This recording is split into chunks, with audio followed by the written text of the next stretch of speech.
Assalamualaikum Abang Isaac. Salam, selamat datang. Ni ke kedai yang keluar live ke Rami semalam? Betul, semalam kita orang masuk live ke Rami. Ada apa guys ni bang? Nasi ayam roasted dan juga pulut ayam Thai. Kita akan buat kita punya nasi ayam mak cili. Pertama sekali kita masukkan dia punya sup, kita punya kicap dan kita punya cili yang digilai ramai.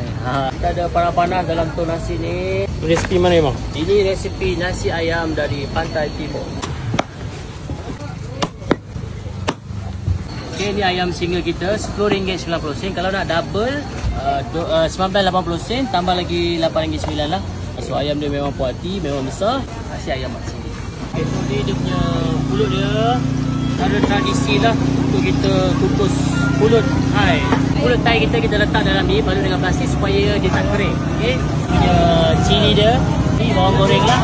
Bawang goreng dia memang ada banyak. Ayam Thai dia pakai resipi Thailand, kita goreng panas-panas dekat bazar ni. Okay, ayam memang ada bahagian kuarter sahaja. Ayam Thai. Pulut ayam Thai RM12 sahaja. Kami buka setiap hari sepanjang bulan Ramadan. Nasi ayam kita resepi Pantai Timur. Punya sambal dia pedas-pedas, manis sikit. Jemput cuba nasi ayam mak cili kita di Bazar Ramadan Padang Indah, Bazar Ramadan Taman Melawati, ataupun nak berbuka puasa dekat kedai pun boleh.